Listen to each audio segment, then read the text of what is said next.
जिस टॉपिक पर हम लोग बात करने जा रहे हैं वो बड़ा इम्पोर्टेंट टॉपिक है क्योंकि पिछले हफ्ते दो अहम इंसिडेंट हुए हैं यूरोप में।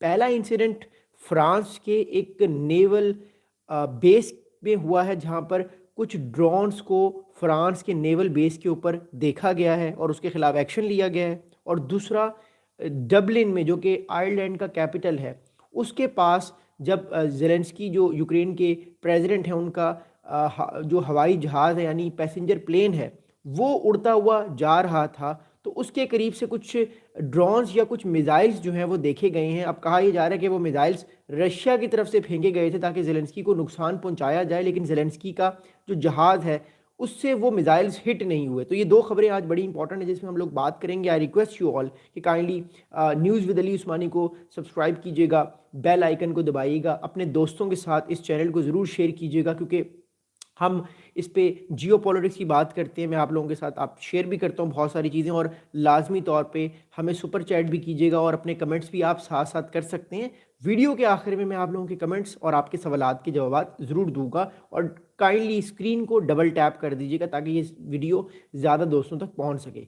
सो मोर इम्पॉर्टेंटली हमारे पास ये रिपोर्ट्स आ रही हैं कि 4 दिसंबर को यानी 4 दिसंबर को यानी आज से तकरीबन 4 दिन पहले फ्रांस का एक नेवल बेस है, यानी जहाँ पे फ्रांस की नेवी के मेजर एसेट्स होते हैं। अच्छा, ये जो नेवल बेस है फ्रांस का, यहाँ पे फ्रांस की न्यूक्लियर सबमरीन्स होती हैं। फ्रांस के पास टोटल 9 न्यूक्लियर सबमरीन्स हैं, उनमें से कुछ सबमरीन्स यहाँ पर होती हैं। अगर नहीं भी होती तो यहाँ पे उस न्यूक्लियर सबमरीन को चेक करने का, उसकी सारी इंफॉर्मेशन रिकॉर्ड करने का जो लोग हैं वो यहाँ पर होते हैं। तो कुछ ड्रोन्स फ्रांस की न्यूक्लियर सबमरीन साइट्स पर देखे गए हैं, और ये एक बहुत डेंजरस बात है बिकॉज अगर ड्रोन्स फ्रांस की उन साइट्स के पास भी आ जाते हैं और अपना चक्कर लगाते हैं और कुछ इन्फॉर्मेशन लेते हैं तो इसका मतलब ये है कि ईरान की जो मेजर मिलिट्री साइट्स हैं, सॉरी फ्रांस की जो मेजर मिलिट्री साइट्स हैं या जो इस टाइम यूरोप की मेजर मिलिट्री साइट्स हैं, वो सारी की सारी मिलिट्री साइट्स वर्नेबल हो सकती हैं, उन पे आने वाले टाइम पे अटैक भी हो सकता है। अब ये अभी तक नहीं पता कि ये ड्रोन्स किसके थे, क्या ये ड्रोन्स रशिया की तरफ से आए थे या ये ड्रोन्स किसी ने शरारत के तौर पे भेजे थे, अभी तक इस बात के बारे में मालूम नहीं हो सका। लेकिन ये बात तय है कि ये ड्रोन्स उड़े हैं और इन ड्रोन्स की वजह से इस टाइम जो फ्रांस की मिलिट्री और जो पॉलिटिकल क़यादत है वो बड़ी परेशान है। इससे पहले कि मैं अपनी वीडियो को आगे लेकर चलूँ, मैं आप लोगों को फ्रांस का मैप दिखाना चाहता हूँ और ये बताना चाहता हूँ कि ये बेसिकली ड्रोन्स उड़े कहाँ पर हैं और ये ड्रोन्स जो हैं ये कितने ज़्यादा डेंजरस हो सकते हैं फ्रांस के लिए, या फ्रांस की जो मिलिट्री साइट्स हैं या नेटो की मिलिट्री साइट्स के लिए ये ड्रोन्स कितने ज़्यादा डेंजरस आने वाले टाइम पे हो सकते हैं। पहले मैं आप लोगों को फ्रांस का मैप दिखाता हूँ और उसके बाद फिर मैं अगली बात आपको बताऊंगा because it is very important to understand that. Okay, so let me show you the map of Europe और उसके बाद फिर हम फ्रांस की बात करते हैं और मैं आपके कमेंट्स भी देखता हूँ। ओके, ऑलराइट, सो ये जो है ये एक बड़ा इंपॉर्टेंट इस टाइम एस्पेक्ट है जो हम दिस टाइम देख रहे हैं। ये यूरोप का मैप है और ये फ्रांस है, दिस इज फ्रांस। ये फ्रांस आप लोग देख रहे हैं और फ्रांस के जो नेवल बेस हैं वहां पर ड्रोन्स को देखा गया। अब किस जगह पे ड्रोन्स को देखा गया मैं आपको मैप में दिखाना चाहता हूं और बताना चाहता हूं। ओके, ये देखिएगा,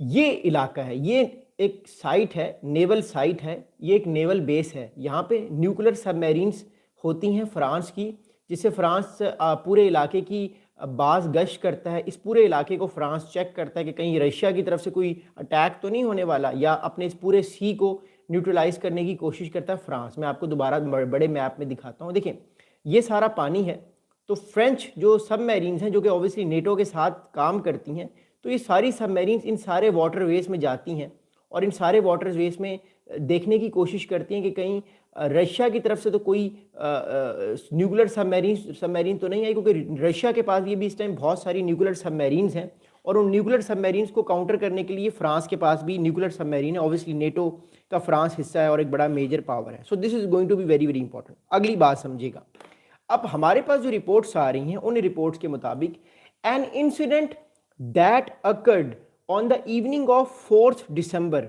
यानी 4 days back when 5 unidentified drones flew over a large French nuclear submarines base and which increases the reports of drones flying over European military infrastructure. अब देखिएगा बात यह है कि ये पहला इंसिडेंट नहीं है कि यूरोप की मिलिट्री साइट्स के ऊपर जो है वो न्यूक्लियर या न्यूक्लियर सबमरीन्स के ऊपर या जनरली मिलिट्री साइट्स के ऊपर ड्रोन्स उड़े हों और ड्रोन्स ने अटैक किया हो।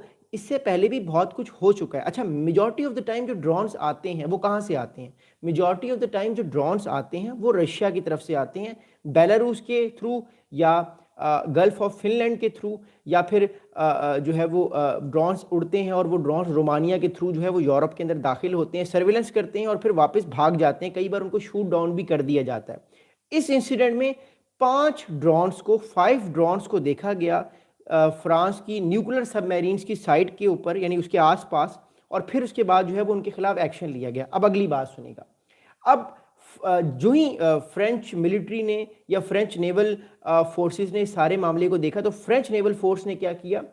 French marines opened fire on drones flying over the naval base. तो जो नेवल बेस था उसके ऊपर जो ड्रोन्स थे जो उड़ रहे थे उनके ऊपर फायरिंग करना स्टार्ट कर दी।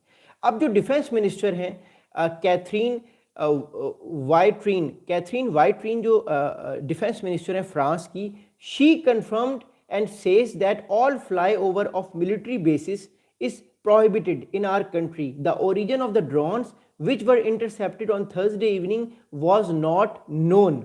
अब इस टाइम जो फ्रांस की गवर्नमेंट है वो ये कह रही है कि उसको इस बारे में नहीं पता कि ये जो ड्रोन्स उड़े हैं ये ड्रोन्स कैसे उड़े हैं, किसने उड़ाए हैं, इसके पीछे किसका मोटिव था, कौन अटैक करना चाहता था। लेकिन उन्होंने एक बात जो है वो इम्पॉर्टेंटली की है मिस कैथरीन ने, जो कि डिफेंस मिनिस्टर हैं फ्रांस की, वो ये कहती हैं कि इस ओरिजिन को हम ढूंढने की कोशिश करेंगे, लेकिन जितने भी और बेसिस हैं उन बेसिस के ऊपर से फाइटर जेट्स को उड़ाने का पाबंदी लगा दी है। कोई भी फाइटर जेट ना आ सकता है ना जा सकता है कुछ टाइम के लिए, जब तक ये सारे मामले को हम देख ना लें। तो प्रोब किया जा रहा है कि ये ड्रोन जो है ये उड़ा कहाँ से है। अब मैं आपको थोड़ा सा सिनेरियो समझाना चाहता हूँ कि मैं क्या समझता हूँ, मेरी अपनी पर्सनल क्या असेसमेंट है कि ये ड्रोन्स पर्सनली उड़े कहाँ से होंगे और इसमें रशिया का क्या रोल है। ये मेरी अपनी पर्सनल असेसमेंट है। फिलहाल किसी ने रशिया का नाम नहीं लिया, but let me tell you a very important thing. इस चीज़ को देखिएगा, इस मैप को देखिएगा, ये फ्रांस है, ये रशिया है। मेरी अपनी अंडरस्टैंडिंग ये है कि अगर ये ड्रोन्स उड़े भी हैं, अगर उड़े होंगे भी, तो इनके पास दो ऑप्शंस हैं।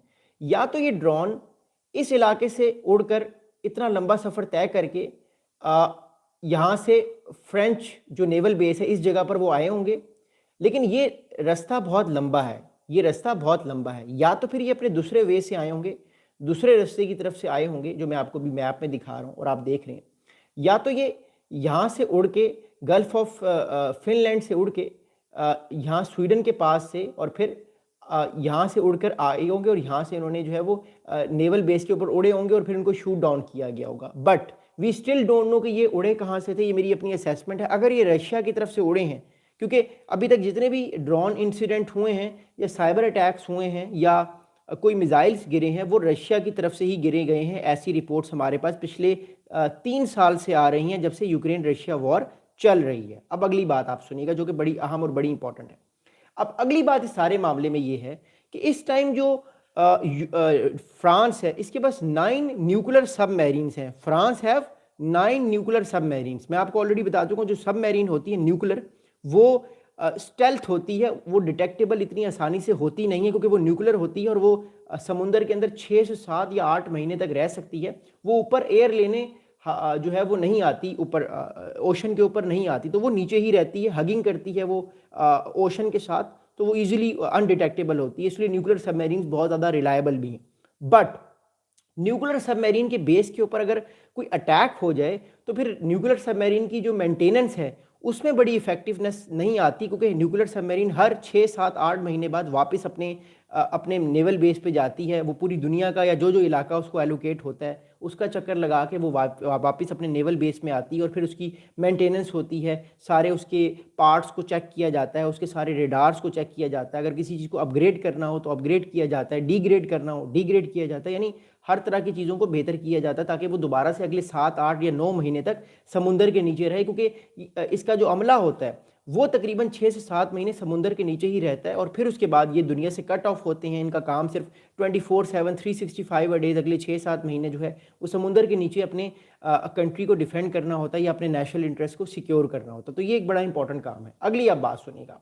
अब इस सारे मामले में अगली बात ये है कि हमारे पास इसके अलावा जो और अदर रिपोर्ट्स आ रही हैं वो रिपोर्ट्स और भी बड़ी कंसर्निंग है फ्रॉम यूरोपियन पर्सपेक्टिव। अब जो फ्रांस के इस टाइम पब्लिक प्रोसिक्यूटर हैं, जो फ्रांस के पब्लिक प्रोसिक्यूटर हैं, उनका नाम है फ्रेडरिक टेलिएट। फ्रेडरिक टेलिएट जो है वो ये कहते हैं कि no link to any foreign interference has been establish regarding the nuclear base incident and clarified the drones had not been shot down with firearms but the army had fired off jammers। अब जरा बात को समझिएगा। अब France के जो prosecutor हैं वो ये कह रहे हैं कि अभी तक फिलहाल कोई लिंक नहीं सामने आ सका कि ये ड्रोन्स कौन उड़ा रहा है, ये ड्रोन्स किसने भेजे हैं, ये ड्रोन्स किसकी तरफ से आए हैं। अच्छा, मैं आपको थोड़ा सा इसका सिनेरियो समझाना चाहता हूँ। देखिए, यूरोप फिलहाल रशिया के साथ एस्केलेशन नहीं चाहता। अगर फ्रांस रशिया का नाम लगा दे फ़ौरन से, अगर रशिया की तरफ से आए भी हैं, फ्रांस को ये पता भी है, और वो रशिया का नाम लगा दे, तो क्या होगा? तो ये होगा कि पब्लिक के अंदर गुस्सा आएगा, पब्लिक कहेगी कि आप भी रशिया के ऊपर अटैक करें। और फिलहाल यूरोप, फ्रांस, यूके, पोलैंड ये इस पोजीशन में नहीं है कि ये रशिया के ऊपर अटैक कर दें। तो जब भी कोई इस तरह का इंसिडेंट होता है पिछले 1 महीने से, तो मैं कंसिस्टेंट पैटर्न देख रहा हूँ।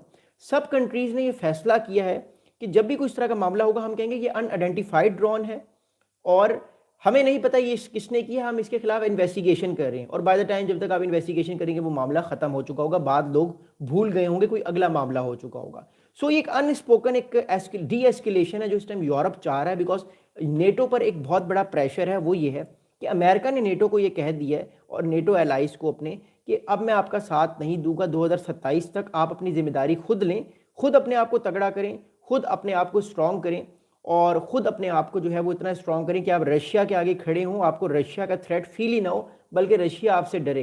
अब यूरोप पिछले 40 साल से 30 साल से अपने आप को स्ट्रॉन्ग तो मिलिटरीली इतना कर नहीं सका, क्योंकि नेटो हमेशा से फोकस कर रहा था कि जब भी कोई रशिया अटैक करेगा अमेरिका बीच में आ जाएगा।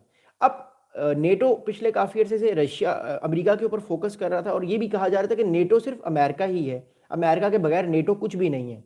और अगर कभी अमेरिका निकल गया नेटो से या पीछे हट गया, नेटो में ही रहा लेकिन पीछे हट गया, उसका फोकस किसी और चीज़ की तरफ चला गया, तो फिर नेटो पर बड़ा प्रेशर आएगा। हम देख रहे हैं नेटो पे प्रेशर आया है।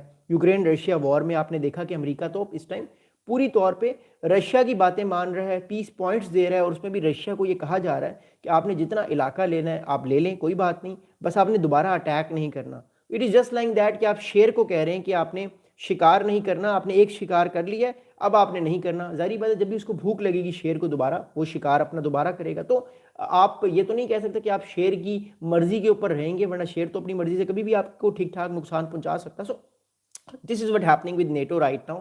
और यही इस चीज़ का खमियाजा है कि नेटो पिछले 30 साल से खुद को स्ट्रॉन्ग नहीं कर सका, अपने डिफेंसेस को मजबूत उस तरह नहीं कर सका, और अब जब उसको ठीक ठाक पिटाई पड़ रही है यूक्रेन को, तो नेटो के ऊपर प्रेशर पड़ा है और नेटो के भी डिफेंसेस हमने देख ली हैं। रशिया बार बार नेटो को चेक कर रहा है। मैं still I am not saying कि ये जो फ्रांस की न्यूक्लियर साइट्स के ऊपर जो ड्रोन्स उड़े हैं ये ड्रोन्स रशिया ने उड़ाए हैं, but we all know that कि where these things are coming from, हम सबको ये पता है, चाहे रोमानिया हो, पोलैंड हो, बेल्जियम हो, नॉर्वे हो, स्वीडन हो, इसके अलावा इवन यूके में जो अभी अटैक्स हुए हैं, साइबर अटैक्स हुए हैं, आयरलैंड में साइबर अटैक्स हुए हैं, जर्मनी में साइबर अटैक्स हुए हैं, फिर रोमानिया के ऊपर जो है ड्रोन्स देखे गए हैं। ये सारा कुछ क्या है? वी ऑल नो दैट कि ये सारा काम वही है कि ये काम हो जो है वो रशिया की तरफ से ही रहा है, लेकिन एलिजिडली कहा यह जा रहा है कि मानना नहीं है फिलहाल, वरना पब्लिक में गुस्सा आएगा और पब्लिक कहेगी कि आप क्यों नहीं एक्शन ले रहे रशिया के खिलाफ, आप भी तो एक्शन लें, आपने क्या जो है वो चूड़ियाँ पहनी हुई हैं, मतलब you also have to take action, but they can not take action, they don't have that kind of capability right now.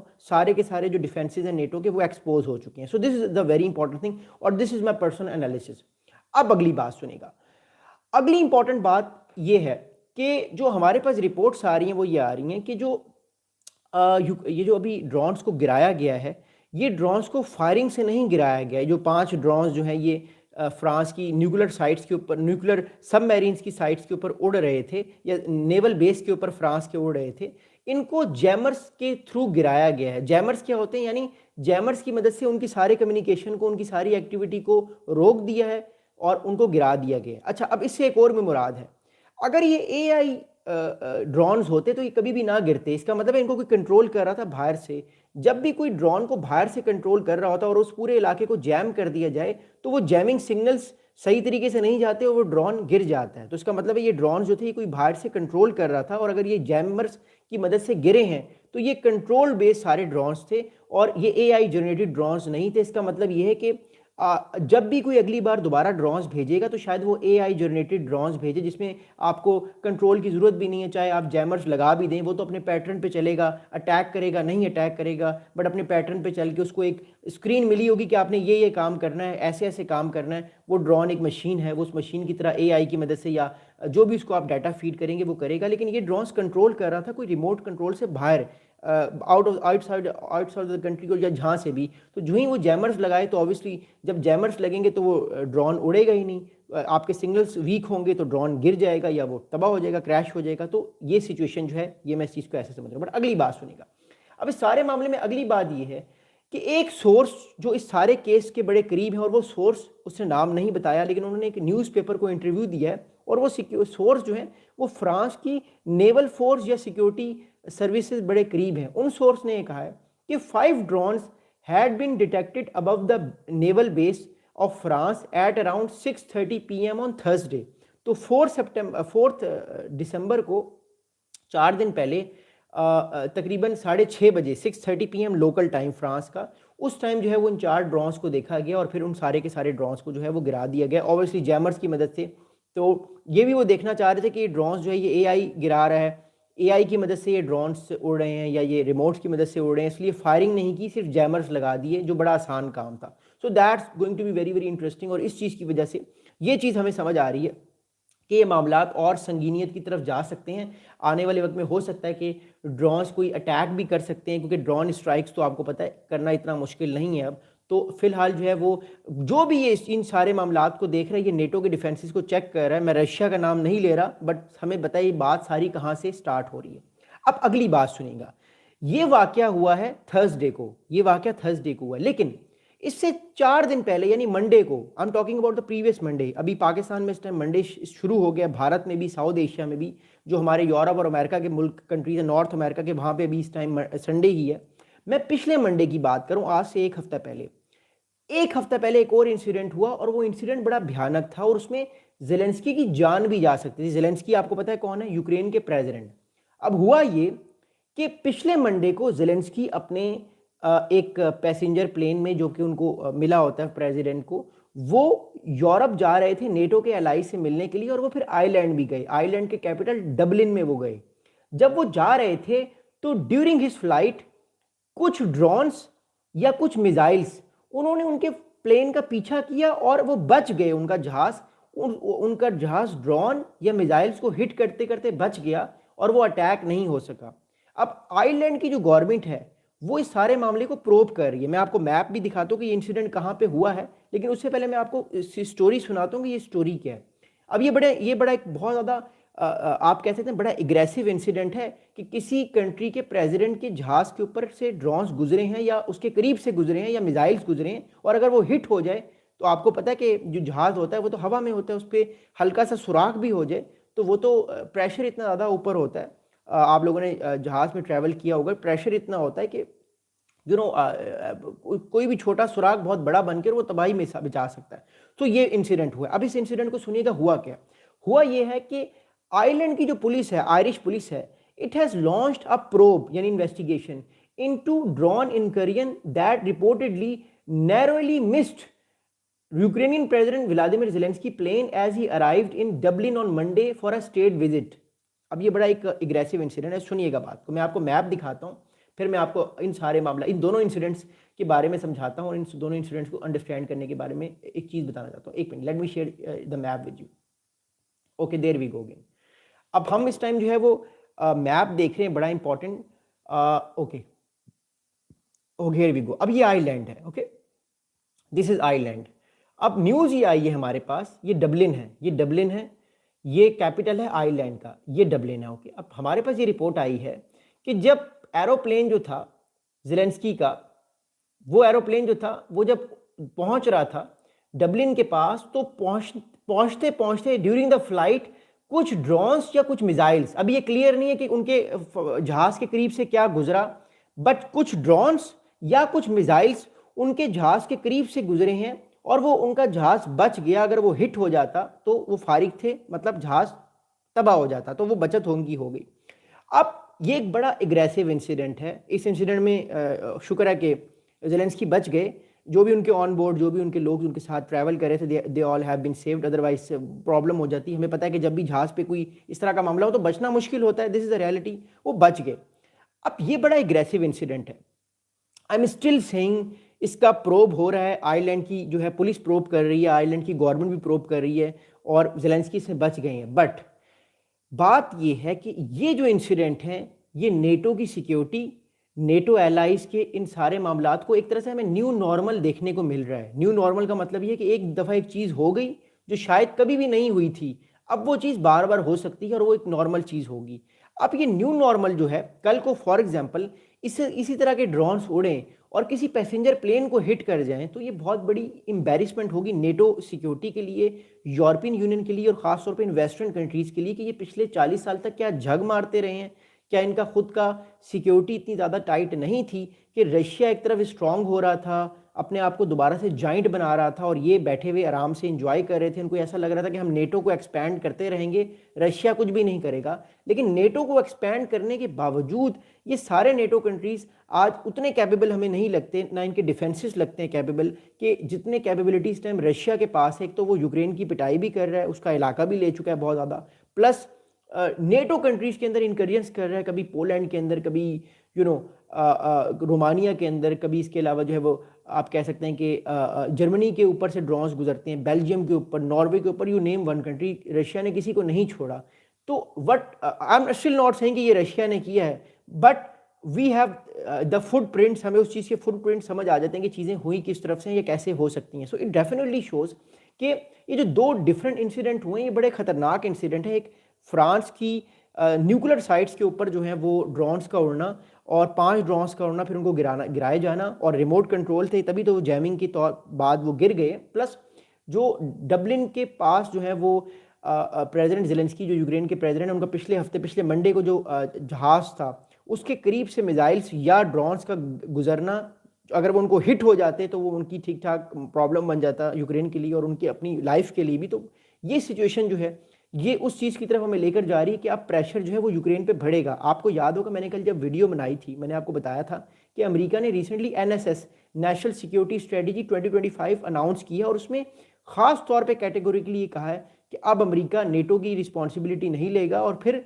मैंने आपको रॉयटर्स की एक खबर भी सुनाई जो 3 दिन पहले ब्रेक की है रॉयटर्स ने। रॉयटर्स ये कह रहा है कि अमेरिकन ऑफिशियल्स जो पेंटागन में बैठे हैं उन्होंने मैसेज दे दिया नेटो के ऑफिशियल्स को मीटिंग के दौरान, जो अमेरिका में वाशिंगटन में मीटिंग हुई थी, कि हम जो है आपका ठेका, आपकी जिम्मेदारी 2027 तक लेंगे। 2027 के बाद आपको अपनी रिस्पॉन्सिबिलिटी खुद लेनी होगी क्योंकि हमारा फोकस अब इंडो पैसिफिक पे चला गया, चाइना पे। So that's very important to understand. अब अमेरिका जो है वो नहीं आएगा इन सारे मामलात में, इन पे प्रेशर आप आने वाले टाइम पे और बढ़ेगा और ज़्यादा इनको अपने डिफेंसेस को स्ट्रॉन्ग करना पड़ेगा। इसलिए आपने एक चीज़ अंडरस्टैंड की होगी कि नेटो, पहले कभी भी ऐसा नहीं हुआ कि नेटो की तरफ से ये कहा जाए कि हमें अपनी सिक्योरिटी के ऊपर ध्यान देना है। नाउ नेटो की तरफ से बयानात आ रहे, मार्क रूट जो कि नेटो के चीफ हैं वो ये बार बार कहते हैं कि हमें नेटो की सिक्योरिटी खुद करनी होगी, हमें खुद स्ट्रेंथन होना पड़ेगा।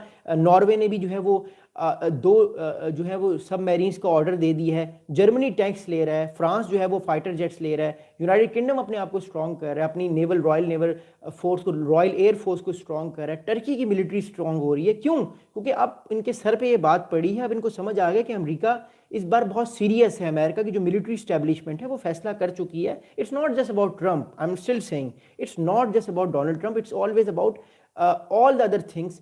कि अमेरिका का फोकस ही, अमेरिका की जो स्टैब्लिशमेंट है, पेंटागन जो है जहाँ पे स्ट्रेटजिस्ट मेकर बैठे हुए हैं, उनकी पॉलिसी चेंज हो चुकी है। वो रशिया को अपना थ्रेट नहीं मानते। नेटो क्यों बना था? नेटो को अमेरिका ने यूरोप को बचाने के लिए नहीं बनाया था। नेटो अमेरिका ने सोवियत यूनियन को कंटेन करने के लिए बनाया था कि सोवियत यूनियन कल को कहीं वर्ल्ड पावर ना बन जाए। उसको कोई सरोकार नहीं था अमेरिका को कि नेटो बचे ना बचे, it doesn't matter to American. America को ये मैटर हमेशा करता है कि जो कंट्री उसके लिए थ्रेट है वो हमेशा उसके खिलाफ जो है वो एक्शन ले। आज अमेरिका क्यों कह रहा है कि वो अपने ईस्ट एशियन एलाइज को तगड़ा करेगा, इंडिया को, जापान को, फिलीपींस को, साउथ कोरिया को, ताइवान को, ऑस्ट्रेलिया को? क्यों? क्योंकि आज थ्रेट सोवियत यूनियन नहीं है, आज थ्रेट रशिया नहीं है, आज थ्रेट जो है वो शी जिनपिंग है अमेरिका के लिए, बीजिंग है, चाइना है। तो दैट्स वाई अब ये प्रेशर इन सारे कंट्रीज पर आएगा। और इसमें आपको एक बड़ी इंटरेस्टिंग बात बताऊं, रशिया अब अपना बदला ले रहा है इन सारे कंट्रीज से। रशिया हंस रहा है कि मैंने मना किया था कि तुमने आगे नहीं बढ़ना, तुम सारे कंट्रीज आहिस्ता आहिस्ता आगे बढ़ते रहे और अब मुझे मौका मिला है, मैं तो पिटाई करूंगा। रशिया इस टाइम ठीक ठाक पिटाई कर रहा है। आज फिर मैं आपको खबर देना चाहता हूं कि यूक्रेन में ठीक ठाक फौजी मारे जा रहे हैं इस टाइम। बहुत सा इलाका जो है वो रशिया कैप्चर कर चुका है और आगे अपनी फौजों को बाय हुक और बाय कुक कर रहा है। जेलेंस्की ने ये कह दिया है कि मैं डॉन स्टैक लेके रहूंगा, चाहे मुझे मिलिटरीली लेना पड़े, यानी पावर के जोर पे लेना पड़े, या यूक्रेन के फौजी विड्रॉन हो, मैं डॉन स्टैक लेके रहूंगा। और डॉन स्टैक रशिया ले लेगा, जो कि बड़ा इंटरेस्टिंग और बड़ा इंपॉर्टेंट इलाका है। आखिरी बात सुनिएगा, फिर मैं आप लोगों के सवाल लूंगा। देखिए, बात यह है कि इस टाइम ज़्यादा प्रेशर अमेरिका पे नहीं है। अमेरिका पे इस टाइम जो प्रेशर है वो चाइना का है, और नेटो पे जो प्रेशर है, या यूरोपियन कंट्रीज़ को आप कह लें, क्योंकि अब इस टाइम नेटो सिर्फ यूरोप ही रह चुका है। अमेरिका तो एक तरह से वर्चुअली ही इस टाइम साथ है, थप्ती देने के लिए साथ है। जनरली अमेरिका अब नेटो के साथ नहीं है फिजिकली, अगर आप बात करते हैं तो नेटो को अब अपने आप को खुद स्ट्रॉन्ग करना पड़ेगा। लेकिन नुकसान नेटो का ये है कि अमेरिका के एकदम से नेटो से दूर जाने से तकरीबन 45 to 50% जो सिक्योरिटी का बजट नेटो को मिलता था या यूरोप को मिलता था, वो बजट खत्म हो जाएगा। उसकी वजह से जो फाइटर जेट्स, न्यूक्लियर सबमरीन्स या जो भी मिलिट्री स्ट्रेटजी वो बनाते थे, उस पर उनको बहुत इम्पैक्ट पड़ेगा। लेकिन ऑब्वियसली फिर उनको वो इम्पैक्ट काटना पड़ेगा अपनी इकोनॉमी से। तभी यूरोप ने फैसला किया कि वो 2032 तक अपनी जीडीपी का 2% से 5% पे वो ले जाएगा। यानी जीडीपी का 5% नेटो का या यूरोप का वो अब सिक्योरिटी पे खर्च होगा। बिकॉज मैं फिर आपको बता रहा हूँ, रशिया बाज नहीं आएगा, रशिया बार बार अटैक करेगा। रशिया को ये बात समझ आ गई है कि मैं चाहे जॉर्जिया पे हमला करूँ, चाहे यूक्रेन पे हमला करूं, अमेरिका बीच में नहीं आएगा। अमेरिका का कोई लेना देना भी नहीं है। हाँ, अमेरिका कह देगा कि ठीक है, अटैक ना करें, कंडेम आप करते हैं आपके सारे मामले को, बट अमेरिका रुकेगा नहीं। अमेरिका का फोकस अब चाइना के खिलाफ है, वो उसके खिलाफ स्ट्रेटजीज बनाएगा। बल्कि अमेरिका रशिया को प्रोवोक करेगा कि आप चाइना के अगेंस्ट जाएं। और अगर मिसाल के तौर पे ज़रा इस चीज़ को इमेजिन करें कि मिसाल के तौर पे अगर अमेरिका के साथ रशिया मिल जाता है चाइना को कंटेन करने के लिए, तो फिर तो रशिया ऐसी की तैसी कर देगा नेटो की, ये यूरोप की। तो this is the time for Europe कि वो अपने आप को स्ट्रॉन्ग करे। और अगर वो स्ट्रॉन्ग नहीं करता, अपने डिफेंस को नहीं स्ट्रॉन्ग करता, तो ऑब्वियसली आने वाले तकरीबन 5-10 सालों में आपको 1 से 2 कंट्रीज़ की और ठीक ठाक पिटाई होते हुए नजर आएगी। ये मैं नहीं चाहता, ये कोई भी नहीं चाहता, but this is what's happening right now in Europe, and this is what geopolitics is. अब मैं आप लोगों के सवालात के जवाब